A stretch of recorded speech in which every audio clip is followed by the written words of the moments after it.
Okay. Hi, everybody. This is Melissa, your free range psychic. And today Adam is gifting us with another appearance after his last one, which was so fascinating and full of information. So Adam, give us your information, your email, your business info, etc., and then we can get going. All right. So Melissa, thanks for having me on your channel again. And I look forward to many collabs with you in the future as well. Yes, thank you. My YouTube page is Adam Stargazing Astrology. So if you have not yet subscribed, please subscribe. And I have a lot of collabs on the community page. And I also post periodic new moon and full moon updates, which are extremely fascinating. So I'm currently offering discounted astrological readings to those of you who may be at any sort of crossroads in your life, or if you know of anyone who may be at any crossroads, or if you're interested in a birth chart, which is also called natal chart. It's a very interesting analysis on your psychology. So if you're interested for yourself or for someone else, it makes a great gift as well. Again, I'm currently offering that discounted, and that information will be in the description box with my email. So my email is Adam Astro. That's ADAMASTRO777 Great. And Adam does great readings. He really does. He gets into it. You really would do well if you get a reading with Adam. Thank you. Thank you. Adam, what do you have to tell us today about the constellations? About our collective astrology. Okay, so I'm going to be talking about the full moon forecast today. So the full moon is going to be occurring on February 24th. So it's great this video is coming out a little earlier. So those of you that do any type of full moon ritual, you can be prepared for the upcoming astrological energies. So this full moon is going to occur in the sign of Virgo. So the sun sign is going to be in Pisces. The moon sign is going to be in Virgo. It's always a sun-moon oppositional aspect. So the real key word for these oppositional aspects is the needing to find balance. So Virgo and Pisces both exist on the axis of health and service. Both very service-oriented. Virgo is very much about physical orientation, being an earth sign, very much about refining the physical realm, very in touch with things like health and service, positive discrimination as well. Pisces, Pisces, on the other hand, is all about spiritual healing and all about emotional release. So it's really about finding the combination between seeing the trees as represented by Virgo and then seeing the forest as represented by Pisces. Pisces is very spiritual. It's all about, it's ruled by the planet Neptune. It's all about seeing the divine connection with things. It's very artistic, very much about daydreaming. Can almost be a bit lackadaisical, whereas Virgo, on the other hand, can, on a bad day, be almost rigid and uptight and too overly obsessed with the small details. So it's finding that balance. It's because they're earth and water signs, that's more yin energy. This full moon, it's actually more of a time to go inward. It's a great time for contemplation. The Virgo Pisces axis is great for writing. It's great for spiritual release. It's great for healing. Things along those lines. It's definitely not a full moon of hardcore partying, so to speak. So that being said, there's also going to be the planet Saturn, which represents structure and focus and discipline. That's going to be in Pisces as well. So Saturn has been in Pisces now for a while. Pisces is so formless. It actually does pretty well in Saturn. So if there's any sort of maybe type of yoga practice or anything along those lines, Saturn in Pisces is excellent for some sort of yoga practice. When I think of Saturn in Pisces, I get the image of a nun or a monk, some sort of recluse that's like off in the woods, like meditating, by themselves, finding some sort of inner peace. So that really is a lot of that Saturn and Pisces energy. So Venus, the planet of our values, the planet of love, is going to be in the sign of Capricorn. So it's been here for a while. Mars is in Capricorn as well. So they're meeting up. So a Venus-Mars conjunction, it's great for like passionate romances. It's great for new and exciting relations. It's not great for something like burning through money. And the reason why I say that is because Venus rules our value system. It also rules our finances. And anything next to Mars, there can be a tendency to kind of burn through it. So we need to watch for that with this Venus-Mars aspect. And it's in Capricorn. So Capricorn rules fame, fortune, and ambition. So even though this full moon is going to be drawing us more inward, there's still going to be a certain level of ambition that's going to be pulling us through because of these two strong planets that are going to be in Capricorn still. Let's see here. There's going to be some square aspects between Mars and between Venus with the planet Jupiter. So Jupiter is all about positivity. It's all about enthusiasm. It rules our moral system, our beliefs. This square aspects, they can bring strength, courage, and enthusiasm, which are really great. It's more of a fighting type of spirit. But on the flip side, Jupiter squares, there can be a tendency to kind of overestimate capabilities and to overextend our energy. So we're also really going to have to watch out for our energy resources during this full moon, especially because the Virgo Pisces axis is extremely sensitive towards energy and much more introverted. So the North Node, which is our collective evolution, that's still in Aries. The North Node is in each sign for about a year and a half. That North Node in Aries is forcing us to move ahead into more of our own trajectory, be more of our own trailblazer, and to dive into those areas that may cause us some trepidation, that may cause us fear, but to also understand the rewards that can really be reaped from diving into those areas that may be a little bit scary. Our South Node, which stands for our collective past, and what's comfortable for us now is in Libra. So a South Node in Libra is really great for relationship mending. Libra rules Venus, it rules relationships. The South Node is the area also too that we're supposed to kind of let go of, let downstream. So if there's any healing around relationships, past relationships, ship wounds, South Node in Libra is also an excellent time for that. Last aspect, the planet Mars, which represents our vitality, our ego structure to a certain extent, and our energy, it's in a harmonious aspect to the planet Jupiter. So whenever we get a trine aspect to Jupiter, it brings out the most positive qualities of Jupiter, which are all about inspiration, expanse, and good morals.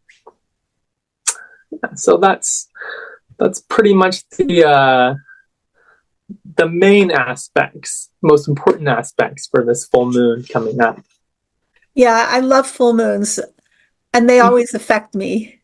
I feel them like the day before, and they affect my sleep because if I find myself being really restless and not being able to sleep, and just kind of, I'm feeling the pull of the moons. It's inevitably going to be a full moon. And, yeah, so okay, that's going to be something to look forward to. And people, they cleanse their crystals on full moons, and celebrations on full moons, and they always enhance something for good or bad, actually, because it's and I've seen it myself, like in hospitals or the police. I think there's always more stuff going on. Like there's more craziness, there's more activity going on. Mm-hmm. Everything, the emotions are just so, uh, and yeah, enhanced. Mm-hmm. And if Mm-hmm. there's a reason for it because what the moon pulls on water, right? It uh, deals with the tidal tides and the pull on the ocean, pull on the river, pull on our Mm-hmm. own emotional oceans and Mm-hmm. rivers. So it's always good to be mindful of full moons coming up because they're Mm-hmm. important times. Mm-hmm. So okay, so what else do you want to get into? Yeah. Oh, so just a really quick little fun fact. So I was actually born with a Virgo sun and a Pisces moon. So I was born during a full moon. So it was Oh, opposite of Virgo. So I was born. So this one's actually really going to affect me. I was born just after midnight under a oh full moon. wow, Yeah. Yeah. The Virgo Pisces. So I was born opposite of the Pisces Virgo. that's wild. And that Yeah. makes sense that you're an astrologer. Yeah. Because I definitely have a night chart. So Yeah. Oh wow, wow. Huh. yeah. I wonder what that birth was like. So it's probably advantageous to have the moon being full when you're giving birth. I would imagine because it's kind of pulling the infant out of your body. Yeah, supposedly like a good amount of babies are supposedly born during the full moon just because and it was literally like right before the full moon. It was like an hour or two like right before it was exactly. Wow, that's Yeah. amazing. Yeah. Well, so what else have you got for us? Okay, so I have some interesting information on a couple of political figures. So the first political figure is going to be Nikki Hailey. So we see here Nikki. Nikki. So we see here she's she obviously should be out of the running race. She's a distant second. She's holding on. Okay, so some stuff that I found interesting from her chart. Wait a minute. Let me interrupt you here because you implied something, but you didn't quite say what it was. You said she should be out of the race, but she's not, even though she's running a distant second. Is there something about that you're going to comment on? Because that's interesting. Like, because everybody else I don't know if everybody's dropped out, but a lot of people have dropped out, even DeSantis. But Haley's holding on there. So go ahead. What does her chart show us about that? Yeah, whatever you want to talk about, but that'd be interesting. Yeah, so it's interesting why she's holding on. So the first thing I see is her sun sign, which stands for her ego structure, is in Capricorn. Oh, Capricorn, that makes absolute sense to me. Yeah. Mm-hmm. So Capricorn in the tarot card rules the devil, right? So she's really and what I really see here is she is a perfect Trump, Giuliani, these people which have the strong devil archetype, they're a perfect representation of really where the Republican Party's at right now. So as we know, right, the devil Capricorn on its low side, which she's representing, is all about materialism, which has to do with social climbing. So she's very much a social climber. She's very much in it for her own ego with this sun sign. The thing is, Capricorn too can be so rigid, being ruled by the planet Saturn. It's so inflexible and so immovable. So we're really seeing that with her. Another thing about Capricorn too is Capricorn is so traditional and rules the status quo. With Pluto coming out of Capricorn and going into Aquarius, she doesn't have a chance in the world with her old school ideologies. So her moon sign is in Pisces. Pisces, the negative aspects of Pisces moon can be in a fantasy world, live in a delusional fantasy world. So the moon also represents how we self reflect and how we see ourselves on like a reflective basis. So she's seeing herself as this queen. She's seeing herself. She puts castles in the sky, and she's seeing herself, definitely in eyes of delusion with this Pisces moon, which is a little bit, I don't want to say sad. It just kind of is what it is with this combination. Mm-hmm. So her Mars, she has a very afflicted Mars. So Mars represents drive, passion, ego. What I see with a lot of these women who are political and that are on the Republican side of things, that almost every single one has an afflicted Mars. Interesting. So, wow. Yeah. So the first thing I see with afflicted Mars is I see, boom, this person carries around drama with them wherever they go. They're addicted like Kimberly Guilfoyle. That's the first one that came to my mind. Yep. They're gonna have some sort of press on them. They're gonna have some sort of drama. And they're mostly gonna be known for their drama. So that's really what's happening here. So her Mars is in Aries. Another thing about Mars too is its color, it's red, and its energy is fiery hot. It's steamy. It's not an extremely sustainable energy. Her Mars is in Aries. That's the least sustainable Mars there is. Aries is the first sign of the zodiac. It burns out. It fizzles out. It's great for initiating things, but Mars in Aries doesn't really have a chance at long-term sustainability, especially with her Mercury square. Mercury's communication. The square represents chaos and conflict. So she's always going to be putting her foot in her mouth. There's always going to be a lot of controversy around her. And she's going to be known mostly for like negative things. So we're really seeing that. And then her Mercury's in Capricorn. So again, her Mercury, her communication, her speech, very traditional, right? We know she was all about, having certain abortion limits set for all women across the U.S. Yeah. She's very to the right, even though she likes to pretend or to give over this false persona of being kind of the adult in the room of the Republicans, where she's more centrist, but she really isn't. She is compared to like maybe Trump and other people, but she really, when you start hearing her talk, when she was talking about the Civil War, and she didn't include slavery as one of the issues or one of the main why it was being fought. She didn't include slavery as like a causation of the war. So, and then she was really highly criticized for that. And I think she finally kind of said yes. But I mean, to leave slavery out of the Civil War, that's kind of rewriting history, a little revisionism there. Mm-hmm. Yeah. Mm-hmm. And what's interesting is that really has a lot to do with her needing to be in charge, her needing to be in authority with all that Capricorn.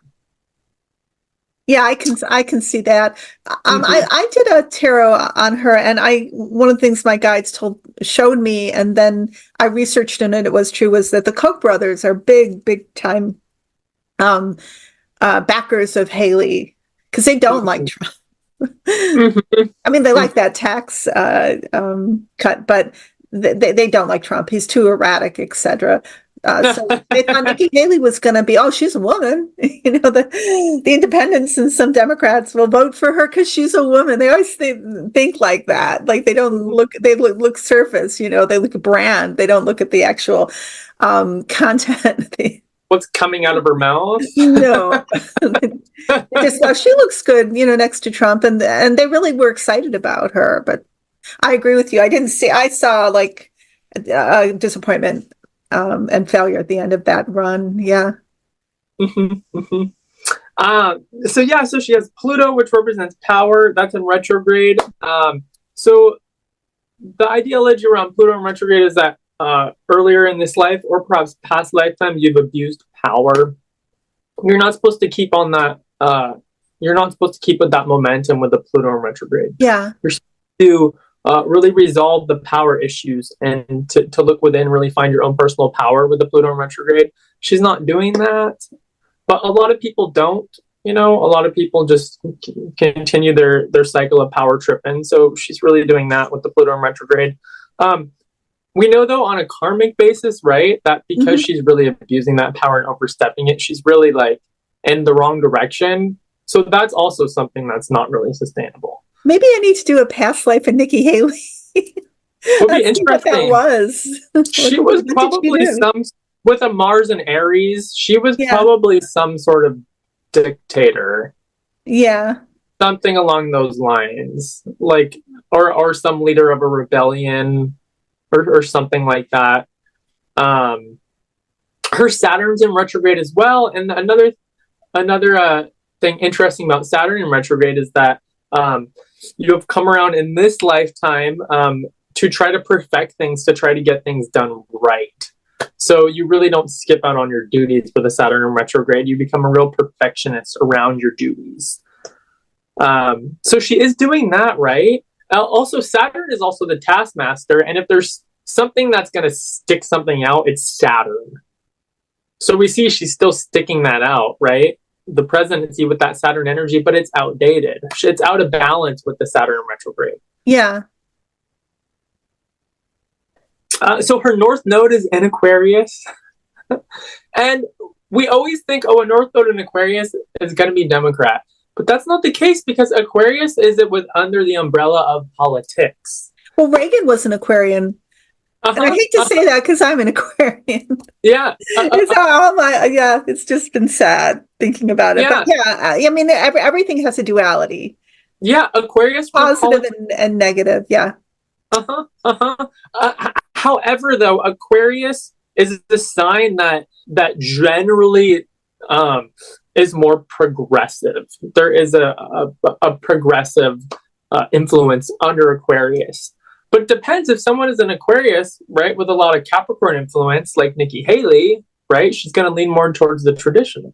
Well, she's not an Aquarius, right? She's or with a North Node. Yeah, that's right? Which is the evolutionary direction. Yeah, right. Yeah. Mm-hmm. So how would you see that as manifesting then for Nikki? Her North Node? Yeah. Just the Aquarius is very social and very political, right? So she's very much known in the political spectrum, with that North Node in Aquarius. And she will continue to be in some sort of social limelight, some sort of political limelight, very interested in social and political things, group orientation. She'll continue down that direction. So she's I don't know what to say about Nikki, but she serves her purpose, and I like the fact that she goads Trump. That's one thing I really kind of like Christy. She likes to. I mean, she doesn't avoid speaking out against him. Yeah. Well, she's running, so. And Trump loves to go on how Nikki said she wasn't going to run against me, but now she's running against me. And, when I made her career. Yeah. It's just so stupid, But I mean, they all throw each other under the bus. Oh, always. That's the GOP MAGA way. Yeah. And it will continue. Mm-hmm.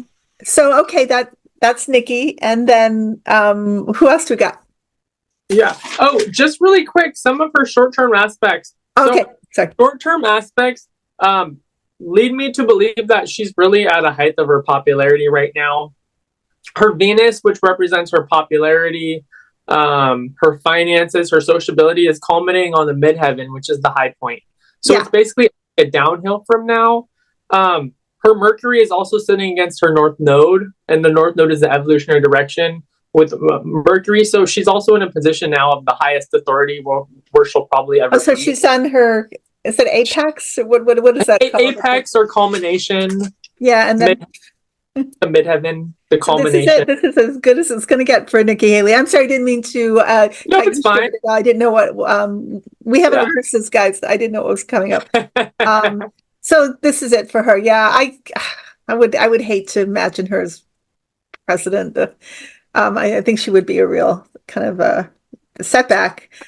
Compared to Trump, she looks, somewhat reasonable, but she really isn't. No, she has very right-wing politics beliefs. Yeah, and her long-term aspects, they don't look great. Saturn's going to be conjoining her Venus. Saturn restricts, it blocks, it delays. So there's going to be some restrictions that are coming, and then she has a lot of these Neptune aspects. So she's going to be in this kind of delusional fantasy world. She's going to be in denial about things, and then she has a Pluto conjunct Sun, which is going to exacerbate her power complex as she goes further downhill. Huh.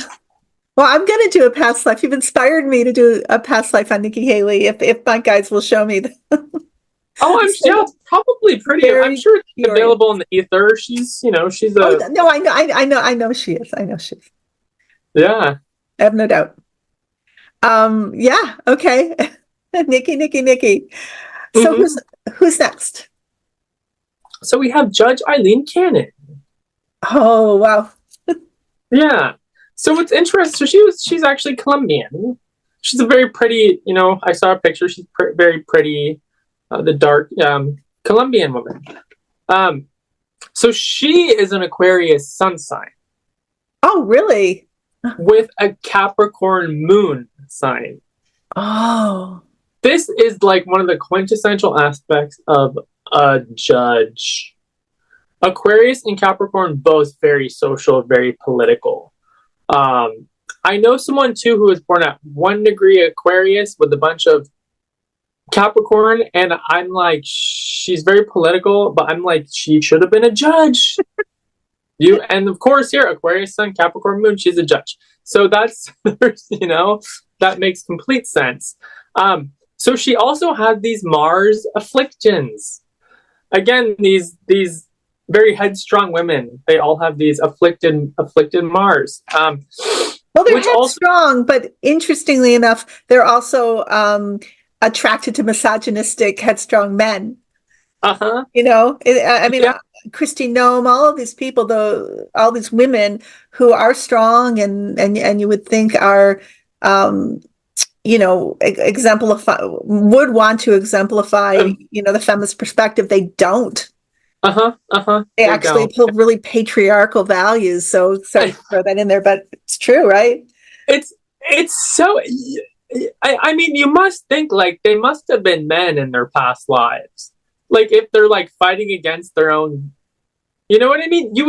I would just think like if I were a woman, it would just be my second nature to be fighting for women's rights. Well, not necessarily. I mean, we're all people, whether female or male, and there's a lot of females that are narcissists, just like there are men. I think that kind of narcissistic personality, it kind of transcends gender.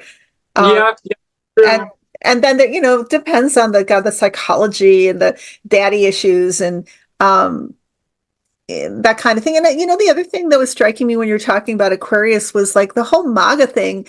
They identify with like in a weird way with the hippie movement, but not with the hippie values. Although the libertarian belief of like no restrictions, no rules, everything is should be legal, and I shouldn't be accountable to anybody else. That's kind of like taking that hippie ethos to the nth degree, where you just do what you want to do, and you just like you would drop out of society. It's the what is that movement called, that they drop out and they live off the grid, and they kind of have their kind of they're waiting for the end of the world. They have their survival kits, and if you like all those like Len Beck whatever shows, they're all like big commercials are on the that kind of thing. Build your own panic room, and like store food for the next 100 years, and make sure you have yours. Conspiracy theory. And then, like caravans, like the trucker thing where they just opt out and forget about their jobs, and they just, for a cause, they're protesting and they circle Washington. Well, that's another side of Aquarius, right? It's protesting what they think is speaking truth to power. They think they're cool and hip to that, and that they follow Trump around like deadheads, and they have their own kind of costumes, red, white, and blue, whatever, but it's very kind of psychedelic in a red, white, and blue way. So they're mirrored on a Aquarian, like like an Aquarian trajectory, but it's the negative Aquarian trajectory, because Aquarius is also all about eccentricity, um, you know, marching to the beat of your own drummer.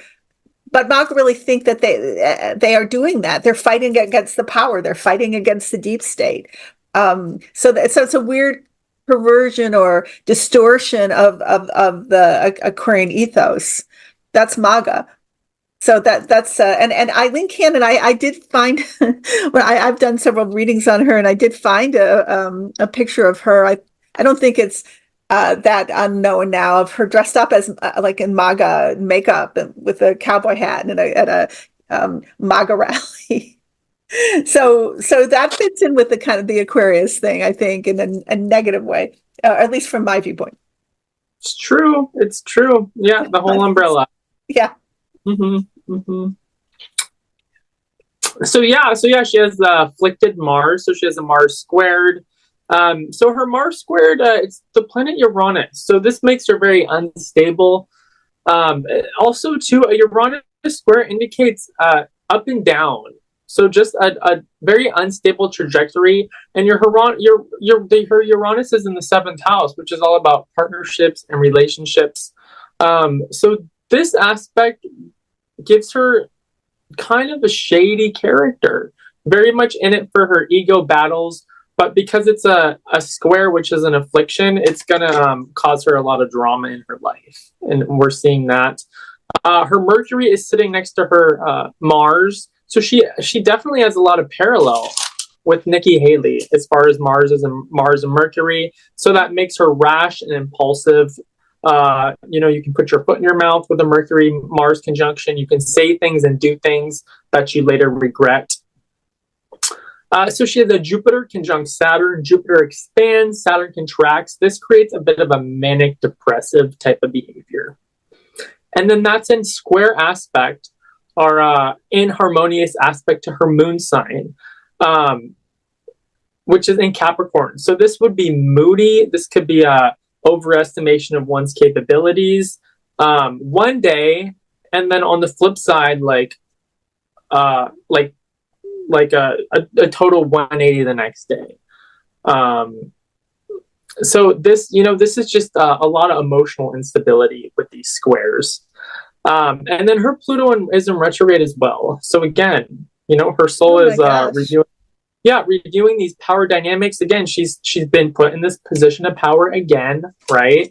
What is she going to do with it? Is she going to abuse the power? Is she going to be honest? Is she going to come clean, or is she going to stay in these misogynistic ways and cause more controversy and hurt herself more? It's going to be interesting with this, what I actually really saw with her. And I know that there's been, some outside influences striving to steer her on a better course. She'd be smart if she heeded those, right? I feel like I feel like there's some influences coming in to try to keep her on track. And we'll see if she does that, and if she stays more on track, or if she goes further off the deep end. She could potentially really be screwing herself over and her reputation really bad, and putting herself into a real small box. Do you think she can may get kicked off the case? I mean, I don't know if it's going to go that far, but what I see with energy like this is that there's always an outside influence in the beginning trying to steer you on a better direction. And if you don't heed it, you end up cornering yourself, and your popularity dwindles, when you become so radical about something. It's going to be hard to say. She has these Mars squared aspects. I mean, I always see Aquarius, and I always want to think, oh, they're here for the future, right? But the rest of her chart doesn't indicate that. The rest of her chart actually really does more indicate her and her misogynistic tendencies. We'll see. Yeah, as I said before, Aquarius, any of these signs, we can manifest them in a positive way, or we can manifest them negatively. So every sign. Scorpio included. And some people like go, oh, Scorpio, because it's so Scorpion, right? But it's a very deep sign and a very spiritual sign, and it can really bring in transformation of darkness to light. Yeah. So every sign has its own potential. Yeah. So Aquarius included. I mean, her short-term aspects, they pretty much they follow her status quo. The long-term aspects, though, is she has some Jupiter square aspects, which can really we'll see what comes out of her moral compass. What moral compass? Yeah, I mean, we're gonna see. I don't really, honestly, don't think she has a moral compass. She doesn't really have one. No, because she is so dedicated to Trump and the MAGA. I feel like I'm saying MAGA. Maybe I should say MAGA, but MAGA that's more comfortable for me for some reason. But I don't know. I would be shocked, actually. I shouldn't say 100% that she wouldn't have the potential to follow some higher moral ground or attain higher moral ground, but I don't see it. I just don't see it. I mean, she's very corrupt. To have taken the position, to not have recused herself, and to be blocking at every step, delaying this case that is surely one of the most heinous and potentially, imprisonable cases, for Trump. And that's, they keep on wanting to, shove it to the next election, thinking that he can somehow, pardon himself and get away with it. It's like a football game to Trump. But Aileen Cannon is very much part of that. And I don't know, like every time she makes a potentially reasonable judgment, I think something just came down like that, but I didn't have time to check out what it was. It's like, and then she's getting pressure though. These people, it's like it is being in the mafia, really. It's like the Trump MAGA mafia. Once you're in, you're in. And if you try to pull away, you think about all the people who aren't in that mafia who receive death threats and have to move because it's so dangerous. Like there is a real Trump mafia hitman squad out there, and it's scary. It's very scary. So if you're even if you try to move away, they also know where all your skeletons are buried, and it's ruthless. And so once you're in, and that might be part of it too. Even if you wanted to pull out, it's very hard for some people to pull out because it's so dangerous for them. It could end their lives or end their careers or whatever. I think that's the kind of undercurrent, the hidden undercurrent that's going on with why some of these people stay in their positions when surely they'd be better off not being in their positions because they're just digging their own graves. Unfortunately. Yeah. So that's really interesting about Aileen Cannon. Thank you for that. Sure. So the last person we have is Taylor Swift. Oh, wow. Taylor Swift. Yeah. So she's quite interesting. So as we all know, Taylor Swift she's really risen to be quite an icon. Does she have something like 200 million followers on Instagram, I think? I think she has closer to 300 million, actually. Oh, okay. Sorry. I thought it might be overestimating, but I'm underestimating by like 100,000. That's amazing. Yeah, no, I think you're or even more. I mean, she has around the similar amounts as the Kardashians. 250 million to I think Kim has around 400 million. Wow. Yeah, just a good amount. So Taylor Swift. And the question is she's risen to be this popular icon. She's kind of become in a league of her own, and we know, she's moved towards, more towards the political realm. I'm going to read a little on her chart. So she's a Sagittarius sun sign. The thing I see with these Sagittarians is that, Sagittarius is the archer and shooting the bow up to the stars. So Sagittarius really has a vision. right? It's ruled by the planet Jupiter, so it can be very expansive, um, and very visionary and very much a big dreamer.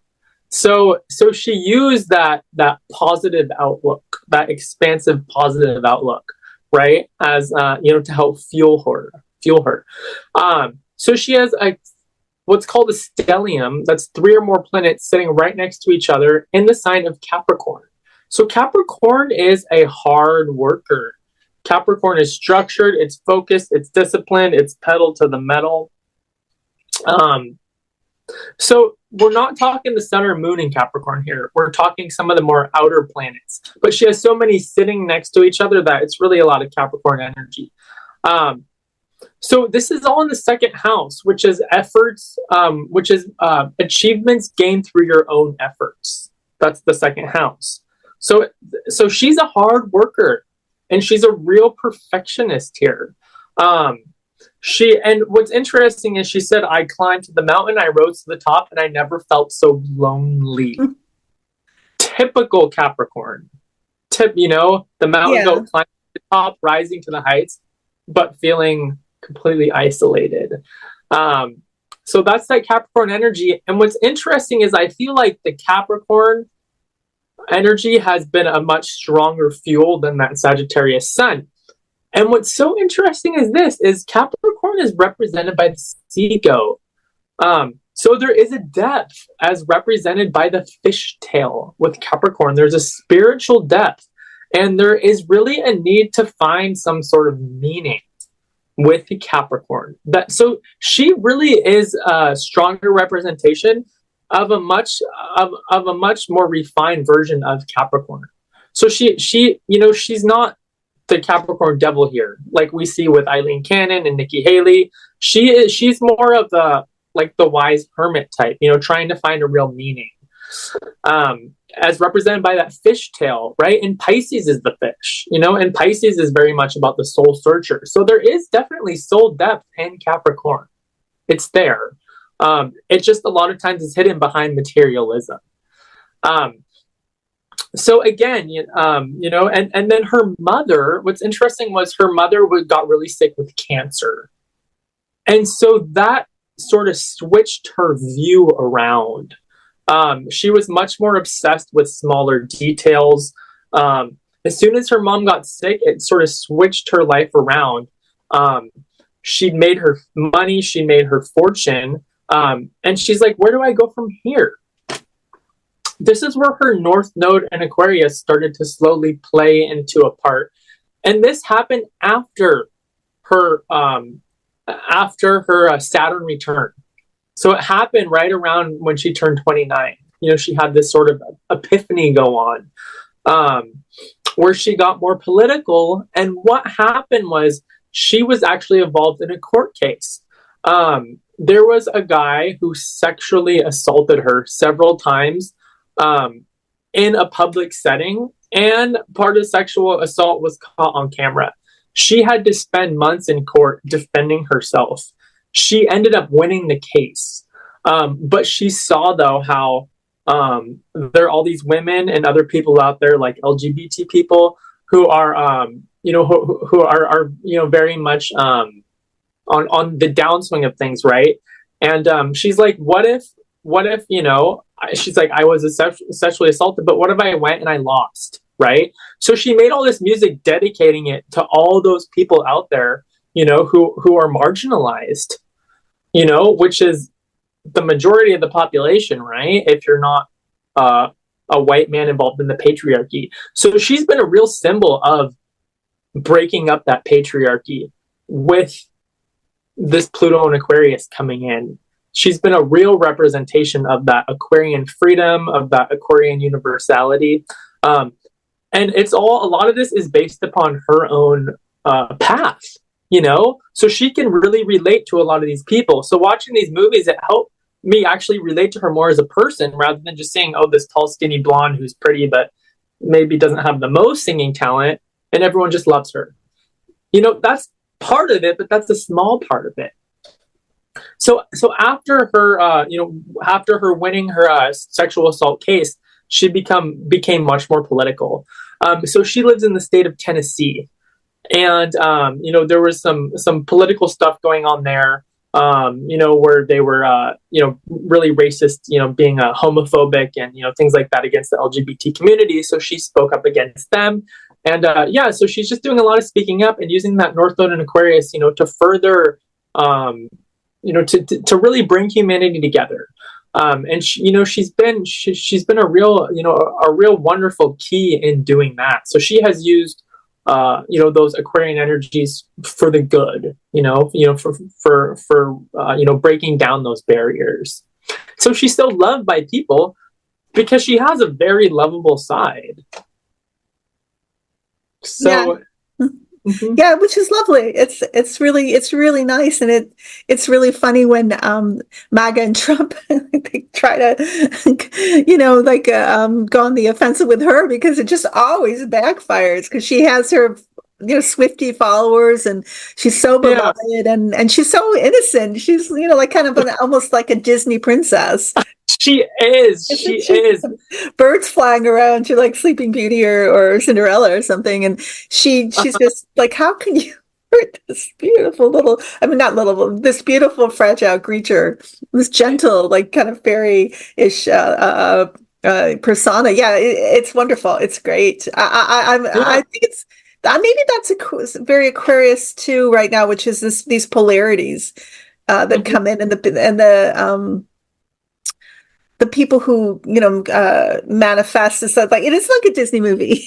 It is like Disney heroines and heroes is very much like that. And no, it is. And she has the Virgo midheaven, and the midheaven in Virgo is very pure. Yeah. This pure, untouched, type of creature.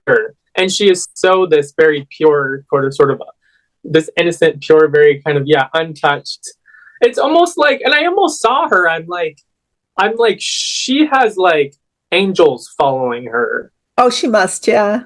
Yeah, I don't see her being like, I just see her, I really see her as like, with like divine protection. Yeah. Go Taylor Swift. Yeah. So she's something else, Yeah. It's easy. I feel like it's kind of easy too to be like not really fully know someone, say, oh, they're blah blah blah, or oh, they're privileged, or she did have some privileges, but she also worked hard. There's all these videos of her as a small child rehearsing her songs and doing her guitar. So she spent hundreds of hours, at her craft. Thousands. Just for the viewers who might want to watch those movies, what were they? And do you remember the channel they were on? This was on, we streamed this one. I will have to get back to you on the name. We streamed it, and I have Amazon or Netflix. So it was on one of those. If other viewers will know. I'm sure we'll see it in the comments. It was on just so people want to watch. Yeah, I think it might have been Netflix, maybe. But I don't know. Yeah, we watched Netflix more than Amazon. But if anyone is interested in getting to know her a little better. So this is so interesting. So you've shown us a polarity of like the negative manifestation of Aquarius and the positive manifestation of Aquarius. Eileen Cannon and Nikki Hailey for the negative, and then you have Taylor Swift coming in with a really strong polarity. It's fascinating. And also for Capricorn too, and I also find that important because we are moving out of the Pluto in Capricorn, which lasted over 20 years. And then Pluto in Aquarius is going to be approximately 22 years. So this is, this is a good chunk. Yeah. and it's here, I believe, for the to help us, give us the energy to really go into a transformation so we can move into the Aquarian age. A more humanitarian age, and so we're kind of at the what's the opposite of apex? We're at the vertex. We're at the very bottom of as we have crossed over into Aquarius, or are crossing over into Aquarius, of the kind of Pisces, and and then I guess to inspire us to shake it off, or to trigger us or catalyze us to shake it off and be open to the newer energies, which are less ego based and more universal, collectively based. Yep. Yeah. We're seeing the extremes. We are, and that always tends to happen at the end of a Pluto cycle. And the reason why is because Pluto also represents purge. So things need to purge out. Oh. It's like a cleansing process. Yeah, we're going through a detox. a detox of Pluto and Capricorn. Yeah. That's amazing. Well, this has been a wonderful reading. Did you want to say anything more about Taylor? I mean, that's pretty much some of the main aspects. She has some Cancer aspects, like her moon is in Cancer and her Jupiter. That makes her so sweet. So is it moon at home in Cancer? A moon in Cancer, yeah, very motherly. I know she likes to bake. Yeah, loving, likes the animals, cats and dogs, and maybe a goldfish or something. Yeah. So she's seems like a really sweet person, and I think I was going to ask you this before about Taylor, that she, like, her manifest destiny, that she starts out as just a pop star, and then she turns into this amazing icon. She probably never thought that was going to be her trajectory, and yet here she is, very much a vehicle too for the good, getting people to vote, getting people to if you support Taylor, then you're going to be on her side. The politics probably don't even really matter. If you're a Swiftie, if you're a real fan, she has that effect. Like, you're going to be behind what she's behind. I don't mean to generalize that for everybody, and maybe people resonate with her because of what she represents and because of what she believes in. But she is I think what I'm trying to say, she's a very strong icon and a influencer for good. Yeah, she is. Yeah. And the thing is too, she's still so young. I believe she's in her early 30s still. Yeah. She's very young, and with that North Node in Aquarius, she's going to stay in the limelight, and I guarantee you she will stay with a political something or other. She, in 25 years, she could even have the potential to be like president. Seriously. I don't know if that's quite her route. I don't really see that for Taylor. I think she wants that. No, I don't know. Maybe I don't think that would be her trajectory, but maybe I don't really see it personally. But yeah, I don't. I think she. I don't know whether I don't know, but I think she'll be an influencer for good her whole life. But she's got her own personal karma also still to accompany her. So who knows what that's going to bring in for her, because a new relationship, a marriage, that whole thing, she could just decide to take some time off and have children. It's true, with a moon in Cancer too, she's going to want a family. Yeah. So I don't know, I see her more continuing to be an entertainer. There's many entertainers, female and male, who have been positive and influential icons for generations. Yeah. For some reason I was thinking of Sidney Poitier and so many that work very, very hard to bring about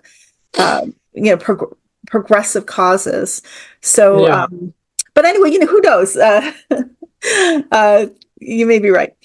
Okay, so Adam, thank you so very, very much. This has been great, and I'm sure everybody's enjoyed it immensely, especially the Taylor Swift section. Huh? Yeah. Thanks for having me on. Oh, you're always welcome to be on, and I hope